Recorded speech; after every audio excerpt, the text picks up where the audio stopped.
அனைவருக்கும் வணக்கம். நாம் இப்போ இருக்கும் பகுதி பார்த்தீங்கன்னா வந்துட்டு, தாராபுரம் பகுதி உப்பாறு அணைக்கு பக்கத்தில் உள்ள கள்ளிவலசுன்ற ஒரு கிராமம்.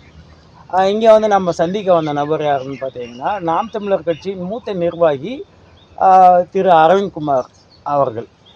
அ இப்போ வந்து அண்ணன் சீமான் அவர்கள் வந்து சுற்றுச்சூழல் சார்ந்து, தற்சார்பு பொருளாதாரம் தாரம் சார்ந்து, அதாவது விவசாயம் சார்ந்தெல்லாம் பேசும்போது வந்து பல கேளிக்கைகளுக்கு உள்ளாக்கப்பட்டு இருக்கிறார். அந்த மாதிரி சூழல் இருக்க நிலையில் இன்றைக்கி வந்து ஒரு கல்லூரி பேராசிரியராக இருந்து படித்து தற்சார்பு சார்ந்த ஒரு வாழ்க்கையை வாழ்ந்துட்டுருக்காரு அண்ணன் அரவிந்த் அவர்களை சந்திக்க வந்துள்ளோம். அண்ணா வணக்கம். வணக்கம் தம்பி. உங்களை அறிமுகப்படுத்திக்கங்க. என் பேர் மா அரவிந்த்குமார், அப்பா பேர் மணி. நான் இப்போ திருப்பூர் மாவட்டம் தாராபுரம் வட்டம் குண்டட ஒன்றியத்தில் இருக்கிற உப்பாறு கலிவலசு கிராமத்தில் நான் இருக்கிறேன். உப்பாறு கலிவலசுக்கு இந்த நீர்பிடிப்பு பகுதியில், அந்த பகுதியில் உப்பாறு கலிவலசுக்கு இந்த ஊர் இருக்குது. நான் தமிழ் கட்சியில் 2009 இயக்கமாக இருந்து பயணிக்கிறேன். இப்போ நான் தாராபுரம் தொகுதியோட பொருளாளராக செயல்பட்டு வருகிறேன். என்ன படிச்சிருக்கீங்கண்ணா? நான் முதுநிலை கணினி பயன்பாட்டுவியல், ஆங்கிலத்தில் சொன்னால் MCA, மாஸ்டர் ஆஃப் கம்ப்யூட்டர் அப்ளிகேஷனை முடிச்சிருக்கிறேன். நான் 2003 முடிச்சுட்டு அப்போவே எனக்கு உடனே கல்லூரி உதவியாளர் பிஷப் தாப் கல்லூரி தாராபுரம் 2 வருஷம் வேலை செஞ்சேன். அதுக்கப்புறம் மடியும் அடுத்தது வந்து கோயம்புத்தூர், சென்னை, பெங்களூரில் வந்து மென்பொருள் நிறுவனங்களில் தற்காலிக பணியாளராக வந்து டெஸ்டிங் இன்ஜினியராக வேலை செஞ்சுட்டு இருந்துருக்கிறேன். 2008, 2009 வந்து திருப்பியும் உங்களுக்கு தமிழ்நாட்டுக்கே வந்துட்டு இங்கே சொந்தமாக எங்களுக்கு விவசாய நிலம் ஒரு ஏக்கரை சொந்தமாக இருக்குது. அதெல்லாம் குத்தகைகள் எடுத்து ஓட்டுறோம். எங்களுக்கு விவசாய நிலம் இருக்குது. அதனால் வந்து நாங்கள் இங்கே கணினி மையம் வச்சுட்டு விவசாயத்தை முழு நேரமாக பார்க்குறோம். நாங்கள் எப்படின்னா, ஆரம்பத்துலேருந்தே எங்கள் தாத்தா பாட்டி, எங்கள் கொள்ளு தாத்தா பாட்டி காலத்துலேருந்தே நாங்கள் விவசாயம் தான் பண்ணுறோம். ஏன்னா அப்போல்லாம் எங்களுக்கு தண்ணி கிடையாது, மழை பெஞ்சால் மட்டும்தான் தண்ணி. அதுக்கப்புறம் எங்கள் அப்பா வந்து ஒரு அரசு ஊழியர், அவர் ஒரு சமூக போராளி தான். அவர் எங்கள் வீட்டில் பழைய வீட்டில் இந்தி ஒழிகைங்கிற வாசகம் இருந்துச்சு. எங்கள் தாத்தாவில் இந்தி ஒழிப்பு போராட்டத்தில் எமர்ஜென்சியில் வந்து அவர் காவல்துறையில் வேலை செஞ்சு எமர்ஜென்சியில் வந்து போராட்டம் பண்ணி அவரில் அந்த வேலையிலேருந்து நீக்கப்பட்டார். தமிழ் உணர்வு நம்ம ஆரம்பத்துலேருந்தே எங்களுக்கு இருக்குது. அதனால் வந்து நாங்கள் படிக்கிற காலத்துலேருந்தே 1997, 2003 வரைக்கும் நாங்கள் திருச்சியில் படிக்கிறப்போ நாங்கள் பெரியார் குடில் கூடவும் தமிழ் தேசிய இயக்கங்கள் கூட நாங்கள் பயணிச்சுக்கிறோம். அதனால் வந்து நிறைய ஆர்வம் இருந்துச்சு. ஆரம்பத்துலேருந்தே ஒரு அரசியல் ஈடுபடணும்னு ஆர்வம் இருந்துச்சு. இருந்தாலும் நாங்கள் படித்து அந்த ஒரு தொழிலாக வரணுக்காக நாங்கள் படித்தோம், கல்லூரி பேராசிரியர் வேலை செஞ்சோம். இப்போ தற்போது நாங்கள் தமிழ் கட்சியில் பயணிக்கிறோம். முழு நேரம் இயற்கை விவசாயி. அண்ணன் சொல்லுவார், விவசாயமே இயற்கை தான், ஆனால் முழு நேரம் ஒரு துளியும் கூட சாப்பாட்டுக்கு போகிற உப்பும் கூட நாங்கள் மரத்துக்கு பயன்படுத்த மாட்டோம். அந்த உரத்துக்காக சாப்பாட்டுக்கு போகிற உப்பு போட்டால் கொஞ்சம் சத்து கிடைக்குன்னு சொல்லுவாங்க, அதுவும் கூட பயன்படுத்த மாட்டோம். முழுக்க சாணம். என்ன எங்களுக்கு என்னோட கெடு வாய்ப்பாக என்ன பார்த்தீங்கன்னா, எங்கள் தாத்தா பாட்டி காலத்துக்கு அப்புறம் நாட்டு மாடோ நாட்டு எருமையும் எங்களுக்கு வளர்க்கறதுக்கான வாய்ப்பு இல்லை. நான் வந்து நாட்டு ஆடு, கோழி, வாத்து, புறா இது வரைக்கும் வளர்த்திட்டு இருந்தோம். இப்போ சிந்து மாடு தான் வளர்த்திட்டு இருக்கிறேன். வேறு வழி இல்லை, எங்களோட பொருளாதாரம். 2வது ஜெர்சி மாடு. நாங்கள் பிற்காலத்தில் திரும்பவும் நாங்கள் நாட்டு எருமை, நாட்டு மாடு வளர்த்துறதுக்கான முயற்சி எடுப்போம். எங்களோட தோட்டம் இருக்குது. நாங்கள் வந்து 20 வருஷம் 30 வருஷத்துக்கு முன்னாடி எங்கள் பனைமரத்தை பார்த்தா தெரியும். நாங்கள் பனைமரம் எங்கள் பகுதியிலே பனைமரம் எங்கள் தோட்டத்தில் தான் இருக்குது. நாங்கள் பனைமரம் வச்சுருக்கிறோம், பூவரச மரம் இருக்கிறோம். ரொம்ப அரிதான ஒரு மரம் இருக்குது, வாதரக்காட்சி மரம் ஒரு மரம். அது எங்கள் தோட்டத்தில் அந்த காலத்துலேருந்தே பூர்வீகமாக தலைமுறையாக பூவரசன், அந்த வாதரக்காட்சி மரம் நாங்கள் பாட்டி நாங்களும் டவுசர் போட்ட காலத்தில் வச்ச மரம். இன்னும் பலனுக்கு பார்த்தா வந்துருக்காது. 2மே ஆண் மரமாக இருக்குது. இன்னும் நிறைய மரம் வச்சுருக்கிறோம். தமிழ் கட்சியில் பயணிச்சதுக்கப்புறம் சுற்றுச்சூழல் பாச சார்பாக தம்பியெல்லாம் 2010, 15, 16 தேர்தல் காலத்தில் வந்து இங்கே வந்து பனை நடு விழா நடத்துகிறப்போ இங்கே பனை நடு விழா நடத்துருக்கிறோம். அந்த மரங்கள் நல்லா வளர்ந்து வந்துருக்குது. இப்போ கண்ணில் காமிக்கிறோம். உங்களுக்கு இயற்கை விவசாயம் பண்ணிட்டுருக்கிறோம். எங்களுக்கு இந்த வலைவலி எடுக்க வந்து அண்ணனுக்கு வாழ்த்து தெரிவிச்சுக்கிறோம். நாங்கள் தமிழ் கட்சியில் பயணிச்சுட்ருக்கிறோம். நீங்கள் வாங்க, எங்கள் தோட்டத்தை காமிக்கிறோம். அடுத்தடுத்து பகுதி நான் சந்திப்போம். ஆடு மாடு வளர்க்க சொல்கிறாரு சீமான், படிச்சுட்டு எங்களை மாடு மேய்க்க சொல்கிறாரு. இது எந்த வகையில் சரி? ஏன் நாங்கள் ஒரு டாக்டராகவோ இன்ஜினியரோ ஆக முடியாதா? நாங்கள் வந்து விவசாயம் தான் பார்க்கணுமா? அதாவது குலத்தொழிலுக்கு வந்து எங்களை திருப்புறாரு சீமான்ற மாதிரி வந்துட்டு பல இது வந்து வைக்கிறாங்க. இப்போ அதுக்கு வந்துட்டு நீங்கள் படிச்சுட்டு இந்த தொழிலில் இருக்கதா சொல்கிறீங்க. அப்போ அவங்களுக்கு எதிர்வினை கருத்து உங்களோடது என்ன? அதை வந்து படித்தவங்க விவசாயம் பார்க்கக்கூடாது, அல்லது வந்து ஆடு மாடு மேய்க்கக்கூடாது, இந்த இயற்கை விவசாயத்தை இறங்கக்கூடாதுன்னு சொல்கிறது முற்றிலுமான முரணான கருத்து. படித்தவங்க சாப்பிடக்கூடாது அப்படின்னு சொல்கிறது எப்படியோ அதே மாதிரி மனிதனாக்கிற வந்து விவசாயம் பார்க்குற இது தொழில் இல்லை, இது ஒரு கலாச்சாரம். அதை வந்து எங்கள் குடும்பத்தை பொறுத்தவரைக்கும் என்ன சொல்ல வரேன்னா, இது வந்து இந்த விவசாய கூலிகள், நாங்கள் விவசாய கூலிகள் இன்றைக்கி வந்து எங்களுக்கு காடு உண்டு பண்ணியிருக்கிறோம். அது வந்து ஒரு மேய்ச்சல் நிலமாவோ அல்லது தரிசாவோ இருந்த நிலத்தை நாங்கள் இன்றைக்கி அதை பயன்படுத்தி நாங்கள் அது ஒரு தோப்பாவோ ஒரு இயற்கை விவசாயம் பண்ணிக்கிறோம். என்னென்னா எங்கள் தாத்தா அவங்களோட அப்பா அம்மா, அதை வந்து கொள்ளு தாத்தா பாட்டி காலத்துலேருந்து அவங்க விவசாய கூலி தான். எங்கள் தாத்தாவும் விவசாய கூலி தான்.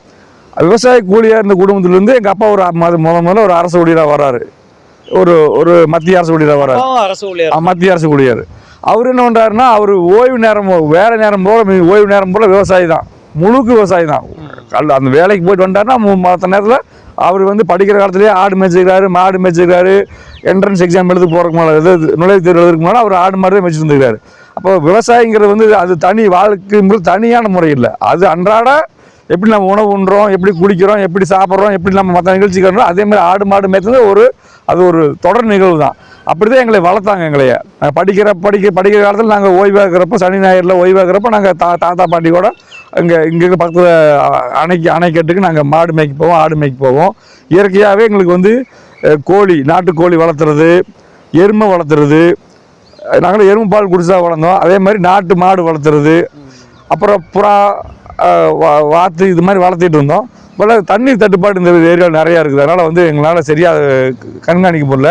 ஆனால் நான் படிக்கிற காலத்தில், நான் கல்லூரியில் படிக்கிற காலத்துலையும் சரி, நான் இந்த சாஃப்ட்வேரில் பெங்களூரில் வேலை செய்கிறப்பன்னு சொல்லி என்னோட வேலை செஞ்ச பையன் சொல்கிறேன், பொள்ளாச்சி ஏரியா பையன்.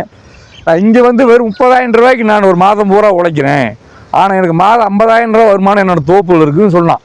சொல்லிட்டு போயிட்டாங்க. வந்து எங்கூட வேலைக்கு வந்த பையன். எங்களுக்கு 20,000 30,000 தான் சம்பளம். 2006 7 8 எங்களுக்குலாம் வெறும் எவ்வளோ வரும்? 20,000 30,000 தான் அதிகபட்ச சம்பளம். அதை வச்சுட்டு நான் அரை வாடகை கொடுக்கணும், உணவு உண்ணணும், போக்குவரத்து, நிறைய செலவு இருக்குது. ஆமாம். அப்போ அங்கிருந்து ஒரு பையன் படிச்சுட்டு என்னை மாதிரியே படிச்சுட்டு வர்றான். அவனுக்கு நிறைய விவசாய பூமி இருக்குது. வேணா சொல்கிறேன், எனக்கு 30,000 ரூபாய்க்கு நான் அம்மா அப்பா விட்டு போட்டு, சொந்த பந்தம் விட்டு போட்டு நான் இங்கே வந்து இப்படி இருக்கிறேன். எனக்கு 50,000 ரூபா வருமானம் இருக்குது. என் தோப்பில் போய் தண்ணி மோட்ரு அந்த இயந்திரத்தை ஆன் பண்ணால் போதும், தண்ணி கொடுக்கும். எனக்கு விவசாயத்தில் அவ்வளோ வருமானம் இருக்குதுன்னு சொல்லி போட்டு வந்துட்டு அவனை திரும்பி போயிட்டான். நாங்கள் கொஞ்ச நாள் இருந்தோம். திருப்பியும் அடுத்தடுத்த ப்ரொமோஷன் கிடைக்கும், அடுத்தடுத்த முன்னேறி கிடைக்கும்னு உள்ளே இருந்தோம். ஆனால் வந்து அது எங்களுக்கு வாய்க்கல. திருப்பி நாங்கள் சொந்த ஊருக்கே வந்துட்டோம். அண்ணன் சொல்லுவார், ஒன்று ஒரு சிறு முதலாளியாக இருங்க, அல்லது விவசாய தொழிலாளியாக இருங்க, விவசாய முதலாளியாகுங்க. அப்படி தான் கொண்டு போக சொல்லுவார் அவருடைய. இப்போ நான் சொந்தமாக விவசாயம் பண்ண காட்டி தான் நான் முழு நேரமாக விவசாயம் பண்ண முடியுது, முழு நேரமாக குடும்பத்தையும் பார்க்க முடியுது, முழு நேரமாக கட்சியிலையும் பயணிக்க முடியுது. என்னால் முடிஞ்ச அளவுக்கு ஒரு 50% 80% நான் கட்சியில் பயணிக்கிறேன். அப்படின்னா ஒரே காரணம் தெரியுமா, நான் யார்கிட்ட கூலி வேலையாக போகல. நான் முழுக்க விவசாயம் பார்க்குறதும் குடும்பத்தை பார்க்குறதுனால காரணத்தினால தான் நான் வந்து இது வந்து வாழ்வின் ஒரு முறை. இயற்கை விவசாயங்கிறது வாழ்வின் ஒரு முறை. ஆடு மாடு மேய்த்தலில் நிறைய லாபம் இருக்குது. நான்லாம் 500 ரூபாய்க்கு வாங்கி 5000 50,000 லாபம் எடுத்துருக்கிறேன். வெறும் 500 ரூபாய்க்கு 2 கோழி குஞ்சு 500 ரூபாய்க்கு வாங்கி 5000 10,000 50,000 ரூபாய்க்கு லாபம் எடுத்துக்கிறேன். அதேமாதிரி 5000 ரூபாய்க்கு மாடு வாங்கினா அது ஒரு 2 வருஷம் 3 வருஷம் மேய்ச்சா 30,000க்கு போகும். ஆடை இதே மாதிரி தான். எல்லாமே லாபமான தொழில் தான். என்னென்னா கொஞ்சம் கற்றுக்கணும், அதனோட முறையை வந்து எப்படி வளர்க்கணும், எப்படி தீனி ஓடணும், அது பராமரிப்பு வேலை கொஞ்சம் நமக்கு அந்த காலகட்டம், அது வளர்ந்து வர்ற காலகட்டம் வரைக்கும் நம்ம கொஞ்சம் அனுபவம். குடும்பத்தில் இருக்கிற அனைவரும் சேர்ந்து செய்கிறப்போ அது வந்து ஒரு லகுவான வேலையாக இருக்கும். இது ஒரு பாரமான வேலையாவோ, இது ஒரு இழிவான வேலையாவோ, ஒரு தவறான வேலையாகவே கிடையாது. நான் ரோட்டில் ஆடு மாடு முடிச்சுட்டு போகிறப்ப எங்கோட படித்த பசங்க, எங்கிட்ட படித்த பசங்களாம் சொல்லுவாங்க, வேறு எங்கள் சார் வந்து மாடு மேய்ச்சிட்டு இருக்காருப்பான்னு சொல்லுவாங்க. அது கேவலமான தொழில் இல்லை. என் மாடு நான் 30,000 40,000 போட்டு என் மாடு வச்சுக்கிறேன். என் சொந்த தோட்டம், என் பூமியில் நான் மேய்க்கிறேன். அவங்க ஒரு பயணிக்கிறவங்க அரசாங்க ஊழியர் வேலை செஞ்சால் அந்த சம்பளம் 1ஆம் தேதி வந்தால் தான் அவங்களுக்கு அந்த வேலை, இல்லைன்னா சம்பளம் கிடையாது. நம்மளுக்கு அப்படி இல்லை. சொந்த தொழில், சொந்த விவசாயம். இயற்கை விவசாயத்தில் எங்கள் தோட்டத்தில் என்ன சொல்கிறேன்னா, கிடைக்காத பொருளாக கிடைக்கும். உள்ளே போனால் பப்பாளி கிடைக்கும், உள்ளே போனால் ஒரு புளியும் கிடைக்கும், உள்ளே போனால் கருவேப்பில் கிடைக்கும். என்ன நம்மளோட பயணிக்கிற ஒரு நிர்வாகி உடலம்பேட்டையில் இருக்கிற பாபு சொல்லுவார், தம்பி எதுவுமே தீ வச்சிடாத, முடிஞ்ச அளவுக்கு மக்க வை, எதுவுமே அறுத்து போடு, ஒரு வாரத்துக்கு 10 நாள் ஆகட்டும், ஒரு மாதம் ஆகட்டும், மக்க வச்சு தான் நீ அதை வந்து அழிக்கணுமே ஒழிய தீ வச்சிடக்கூடாது. நம்ம தாத்தா நம்மாழ்வார் வழிமுறை. நம்மாழ்வார் வந்து 2004 2003 2004 தாரா நிறைய முறை பயணிச்சுக்கிறாரு. அவரோட நான் நிறைய முறை நாங்கள் கல்லூரியில் வேலை செய்கிறப்போ அவரோட தொடர்பு இருந்துக்கிறோம். அதுக்கப்புறம் சீமானன் தலைமையில் ஒரு முறை மானூரில் வந்து ஒரு வாரம் சிறப்பு பயிற்சி முகாம் போட்டிருந்தார். நம்மாழ்வார் வந்திருந்தார். அப்பவும் போய் கலந்துருக்கிறோம். அது வந்து இயற்கையாகவே எங்களுக்கு இயற்கை விவசாயத்தில் ஆர்வம் இருக்கிற ஒரு காரணமும், அது எங்களுக்கு எங்கள் அண்ணன் சீமான் வந்து எங்களுக்கு வந்து ஊக்கப்படுத்துறது ரெண்டாவது காரணம். முதல் காரணம் எங்களுக்கு ஆர்வம் இருக்குது, ரெண்டாவது வந்து செய்யுங்கடா தம்பிகளா நம்ம செய்யாமல் யார் செய்யணும்னு சொல்கிற சீமானோட ஊக்கப்படுத்துறது எங்களுக்கு காரணம். அதே மாதிரி எங்கள் பரம்பரையாக நாங்கள் செஞ்சுட்டு வர்றோம். அது எங்களுக்கு வழி நடத்தி கொடுத்தது நம்மாழ்வார் ஐயா. இப்போ சுற்றுச்சூழல் பற்றி நிறைய எங்களுக்கு ஆர்வம் இருக்குது. தாராவூர் பகுதியில் சசி இப்போ என்னை நேர்காலம் கண்டு இருக்கிற சசி வந்து எங்களுக்கு ஊக்கப்படுத்துறாரு. அண்ணா வாங்க, அண்ணா எங்கூட வந்து நின்னுங்கன்னு சொன்ன கருத்தை வந்து நிற்கிறோம். அவன் பாட்டுக்கு போயிட்டேன், நான் என் பாட்டுக்கு போயிட்டேன், யார் செய்வா? தோட்டத்துக்குள்ளே நம்ம சுற்றி பார்க்கலாம். நம்ம சுற்றுச்சூழல் பாசறை சார்பாக நான் வச்சுருந்த பண விதைகளோட வளர்ச்சியை காமிக்கிறேன். ஒரு 10 ஆண்டுகள் ஆச்சு. அது இடையில வருஷம் வைப்போம். ஒரு சில நேரத்தில் மழை இல்லாதனால காஞ்சது. ஒரு 35 வருஷத்துக்கு அப்புறம் இந்த ஒரு வறட்சி வந்துருக்குது எங்கள் ஊரில். எனக்கு இப்போ வரைக்கும் நான் 60 மரம் வச்சுருந்தேன், இப்போ 40 மரம் வந்துருச்சு. என்ன காரணம் அப்படின்னா 10 மரம் காஞ்சிருச்சு. இந்த வருஷம் மட்டும் 10 மரம் காஞ்சிருச்சு. ஆமாம், நம்ம மரத்தோட காய்கள். இது வந்து முழுக்க இயற்கை விவசாயத்தில் வளர்ந்த காய்கள். இது எப்படி இருக்குது அப்படின்னா அதனோட வந்து எண்ணெய் காயின்னு சொல்லுவோம். உள்ள நெத்து வந்து நம்ம பெருவிரல் மாதிரி கண்ணு மாதிரி இருக்கும். இது தேங்காய் பாலோ பூவோ சொரவுனா நிறைய குவான்டிட்டி அளவு நிறைய கிடைக்கும், எடை கிடைக்கும். இது வந்து தேங்காய்க்கு பருப்புக்காக வச்சிருக்கிறேன். எடை போன வருஷம் 2025 அதில் வந்து இந்த தேங்காய் விலை நல்ல விலையா இருந்துச்சு. 24 விலையே கிலோ கணக்கில் தானே? ஆமாம், கிலோ கணக்கில் தான். பருப்பு தேங்காய் எல்லாமே கிலோ கணக்கில். 2024 சுத்தமாக விலை இல்லை. பல கோடி காய்கள் வீணாக போச்சு 2024. 2025 நிறைய நல்ல விலை. ஒரு கிலோக்கு 200 ரூபா கொடுத்தாங்க தேங்காய் பருப்போட விலை. தேங்காய் ஒரு கிலோ தேங்காய் வந்து 70 ரூபா 80 ரூபா 100 ரூபா வரைக்கும் வித்துச்சு. பழையபடியும் 2024 நிலைமை இப்போ வந்துருச்சு. தேங்காயோட பருப்போட விலை குறைஞ்சிருச்சு. இப்போ வந்து 100 ரூபாய்க்கு வந்துருச்சு பருப்பு விலை. தேங்காய் விலை 20 ரூபா 10 ரூபாய்க்கு வந்துருச்சு. ஆமாம், கொப்பரை. இப்போ கொப்பரை தேங்காய் 120 130 140 கீழே வந்ததுனால நான் போட்டு வச்சிருக்கிறேன்.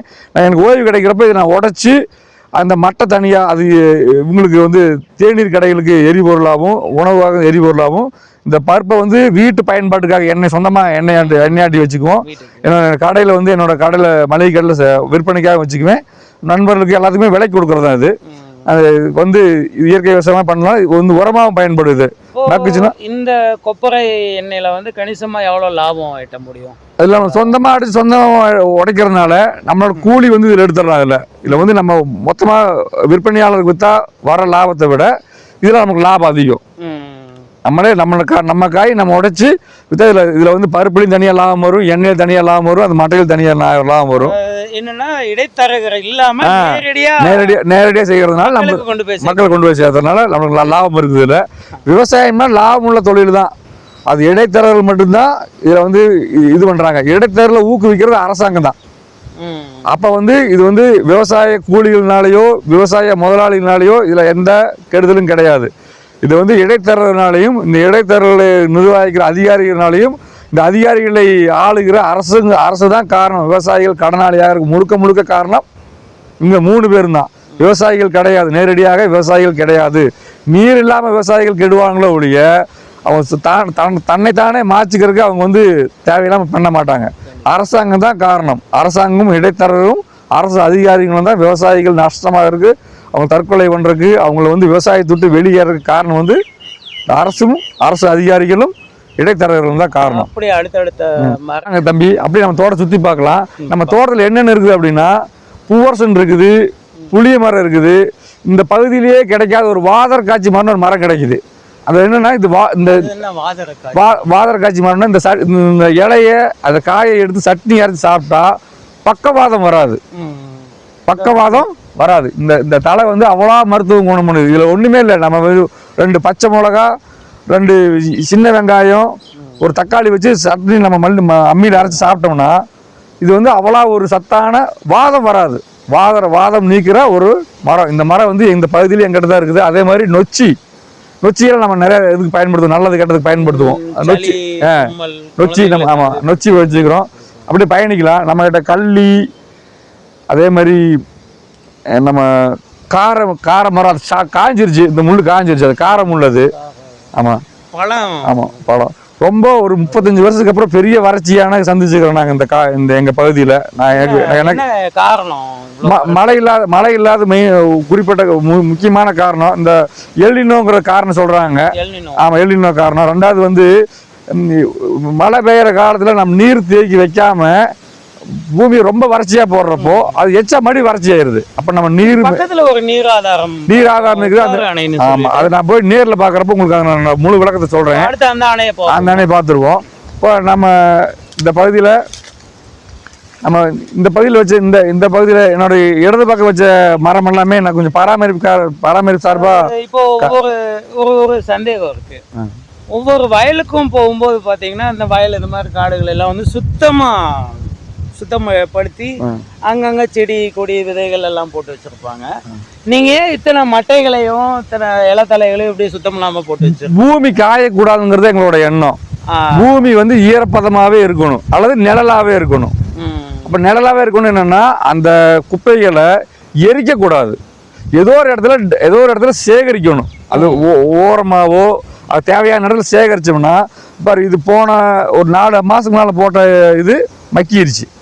இது என்ன ஆகும், அடுத்து உரமா தான் இருக்கும். நீ கீழே தோண்டி இதனோட ஒரு அரடி தோண்டி பார்த்தீங்கன்னா உள்ள ஈரம் இருக்கும். அப்ப என்னன்னா மக்க வைக்கிறதா நம்ம இயற்கையா மக்க வைக்கிறதா நம்மளோட இது. பார்த்தீங்கன்னா கரையான் ஏறி இருக்கும். அதில் கரையான் ஏறிச்சுன்னா அது ஆட்டோமேட்டிக்காக அது விரைவாக அது மக்கிடும். மக்கினா நம்ம உரம் நம்ம போய் 1000, 2000, 5000, 10,000 கொடுத்து லட்சமாக கொடுத்து உரம் வாங்கி போடுறத விட நம்ம மரத்துலேருந்து வர்ற இலைத்தலையில வச்சு நம்ம மக்கி இயற்கை விவசாயம் பண்றோம். சொல்ற மாதிரி இது கரையான் பாசனம். அதாவது வந்து இந்த பகுதியில் வந்து எனக்கு வந்து நிறைய தென்னை மரங்கள் காஞ்சிருச்சு. என்னோட மரம் காயாதுக்கு 60லேருந்து இப்போ 40 மரம் 40 மரம் எங்கிட்ட இருக்குதுன்னு காரணம் என்னன்னா நீரே இல்லாமல் இருந்தாலுமே ரொம்ப தாங்கும். ஒன்று நாட்டு மரம் வச்சது ஒரு காரணம், ரெண்டாவது இந்த மக்க வைக்கிறது ஒரு காரணம். நான் தீயே வைக்க மாட்டேன். எனக்கு தீ வச்சேன்னா எனக்கு இது வராது, என்னது தேனி வராது, வண்டு வராது, அந்த நன்மை செய்கிற உயிரினங்கள் வராது. நுண்ணுயிர்கள் பூராமே காற்றுல பறந்துடும் வெயில தீ வச்சோம்னா. அதனால தீயே வைக்க மாட்டோம். தீ வச்சா மரமும் பயப்படுமாமா. அதை வந்து நம்ம அது ஒரு உயிர் தானே. அது வந்து நம்ம கால் கடியில் தீ வச்சா நம்ம என்ன பண்ணுவோம், குதிப்போம், சூடு பட்டா குதிப்போம். அதே மாதிரி மரத்துக்கு கிட்ட போய் நான் தோப்புக்குள்ள தீ வச்சா என்ன ஆகும், அது அந்த மரம் அந்த உணரும், அந்த வழியை உணரும். அதனால வந்து தீ வைக்கக்கூடாது. இது வந்து நம்மாழ்வார் சொல்லி கொடுத்தது. நாம் தமிழர் கட்சியில் வந்து இயற்கை விவசாயம் சார்ந்த நண்பர்கள் சொல்லி கொடுத்தது. முக்கியமாக உடல்வேட்ட பாபு சொல்கிறாங்க, என் தோட்டத்துக்கு நிறைய பேர் பயணிச்சுக்கிறாரு, அவர் சொல்லிக்கிறாரு. நம்மாழ்வார் பயிற்சி கூட நிறையா நடந்துக்கிறேன். வானகம். அதனால வந்து பாருங்க, என் தோட்டத்தை பாருங்க, எதுவுமே அழிச்சிருக்க மாட்டோம். கருவேப்பில் வந்து போன ஒரு நல்ல ரேட்டு வந்துச்சு. எனக்கு கிலோ வந்து 70 ரூபா வரைக்கும் கிடச்சிது. ஆமாம், கருவேப்பிலை கிலோ 70 ரூபா வரைக்கும் கிடச்சிது. 35 ரூபாய்க்கு வந்துருச்சு. நான் தாராவரம் சந்தையில் கொண்டு போய் நான் விற்றுருவேன். இது அறுத்து கொண்டு போய் மாடும் சாப்பிடுது. கருவேப்பில் மாடும் சாப்பிடும், காஞ்சதுன்னா மாடும் சாப்பிடும். வாங்க, நான் தமிழ் கட்சி சார்பாக வச்ச பனை விதைகளை காமிக்கிறேன். அது அந்த பகுதியில் என்னோட வலது பகுதியில் நிறையா இருக்குது. இந்த பகுதியில் வச்சது எல்லாமே உழவு ஓட்டி எல்லாம் காஞ்சிருச்சு. சீனி புளிய மரம். இது நாங்கள் எல்லாம் வந்து காட்டுக்குள்ள வந்து இது வந்து இடைஞ்சல் தான், முள் மரங்கிறது இடைஞ்சல் தான். இருந்தாலும் அது நாங்கள் பலன் கொடுக்காது. சீதா மரம் வச்சிருக்கிறேன். சீனி புளிய மரத்தை பற்றி சொல்லணும்னா, சென்னையில் நான் ஒரு முறை வந்து ஆசைப்பட்டு வாங்கினது. அது வந்து ஒரு 1/4 கிலோ என்னமோ வந்து 100 ரூபாய்க்கு கிடைச்சிது. 1/4 கிலோ சீனி புளியாங்க வந்து 100 ரூபாய்க்கு நான் வாங்கி சாப்பிட்டது. என்னோட இடதுபுறத்தில் வச்ச அந்த மரம் பூராமே பராமரிப்பு காரணமாக அது அழிஞ்சிருச்சு. என்னோட வலதுபுறத்தில் எங்கள் பாட்டி வச்சது, நாங்கள் வச்சது எல்லாமே மரம் இருக்குது. அந்த சின்ன கண்ணெல்லாம் நம்ம நான் தமிழ் கட்சி சார்பாக வச்சது. அது இடையில இருக்கிற பனை எல்லாமே. இப்போ இந்த காடு வந்து அடுத்த ஆடி முடிஞ்சு ஆவணி மழைக்காக நான் பராமரிப்பு வேலை செஞ்சுட்டு இருக்கிறோம். இதெல்லாமே வந்து தீ வச்சேன்னா அடுத்த செகண்ட் ஒரு நிமிஷத்தில் எரிஞ்சிடும். எல்லாமே இந்த இங்கே போட்டு வச்சுக்கிற இந்த கழிவுகள் எல்லாமே இல்லை தண்ணி ஊற்றணும். இன்னைக்கு சும்மா 2 கூட ரொம்ப டல்லாகணும், ரொம்ப சோர்வாகணும் ஊற்றணும். பாருங்க, இப்படி தான் மக்க வைப்போம்.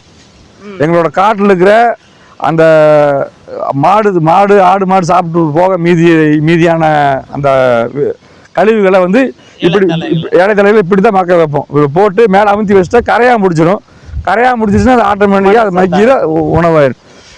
இந்த கண்ணெல்லாம் எங்கள் பாட்டி வச்சது எனக்கு ஞாபகம் இருக்குது. இந்த வேப்ப மரம், இந்த பனங்கன்று, இந்த கண்ணில் நம்ம வச்சது. இந்த கண்ணில் நம்ம வச்சது. என்னோட காட்டிலோட இந்த ஓரத்தில் பயணிச்சா தெரியும். நிறைய நான் கண்ணு காமிக்கிறேன். பனை விதைகளை வந்து என்னோட காட்டோட எல்லையில் வச்சுக்கிறேன். சொல்ல போனால் தாத்தா, நம்மாழ்வார் இல்லாமல் இன்னொருத்தரை வந்து சொல்லி ஆகணும், இந்த இடத்துல சொல்லி ஆகணும். ஜப்பானிய நம்மாழ்வார்னு சொல்லலாம். மாசனபு ஃபுகோகான்னு சொல்லிட்டு ஒரு இயற்கை விவசாயி. அவர் சூழியல் சார்ந்த மிகப்பெரிய ஆய்வாளர். அவர் வந்து அவரோட புத்தகம் வந்து ஒற்றை வைக்கோல் புரட்சின்னு ஒரு புத்தகம் சமீபத்தில் வாசித்தேன். அந்த புத்தகத்தில் என்ன இருக்கோ அதுதான் இங்கே இருக்குது.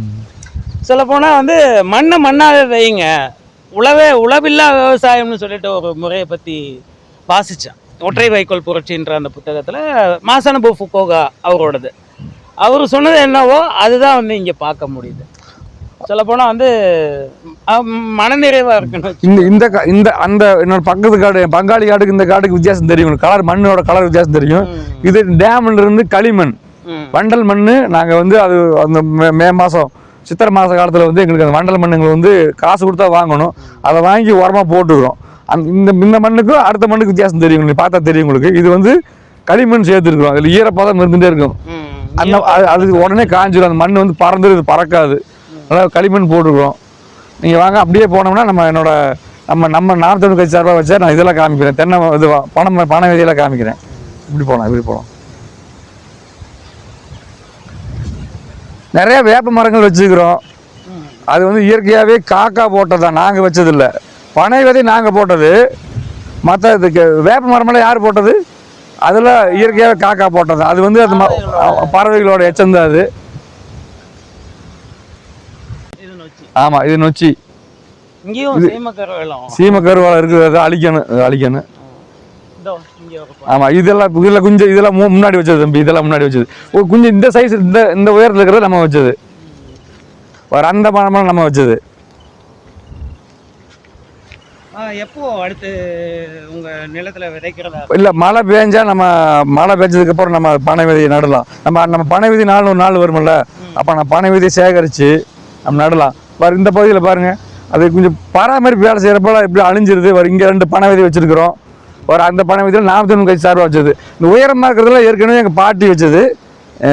இந்த குட்டையை புதுசாக வந்துருக்கிறதுல நாங்கள் வச்சது தான். நாங்களே வந்து பனை விதையை சேகரித்து அதை காய வச்சு 50 விதை 100 விதைன்னு நாங்கள் போட்டு வச்சுருக்கிறோம்.